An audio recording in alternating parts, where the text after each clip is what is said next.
Сәлематсыздар ма қазақ елі? Мен мына Нова кремді пайдаланғаныма 2 күн болды. Прямо супер айтамын. Құдіреті күшті, керемет екен. Прямо құдіретін айтқым кеп тұр да. Менің аяғыма операцияға уже 4-ші степені аяғыма операция жасау керек. Портал алғам, онында. Содан кейін порталдан отказ жасап, осыны ішіп көрейін деп. Менің сіңілім бар еді Таразда, Фируза деген. Сол сіңілім мақтағанда мен сенбей қойып едім.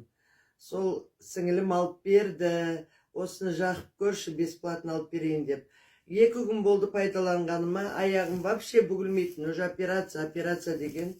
Міне 2 күнде эффекті берді. Керемет, супер. Шын өзім таңғалып жатырмын. Міне жағып қойып, мынаны салафан кигізіп жатырмын. 2 күн болды. Всего кеше 1 күн, бүгін 2-ші күн. Аяғым прям бүгілетін болды. Мен қуанып жатырмын, енді күшті құдіреті. Бірінші Алланың арқасы, екінші Нова кремінің арқасы деп ойлаймын. Эффекті берді. Мен бұл аяғым ауырғалы уже 20 жыл болды. Енді операция деген.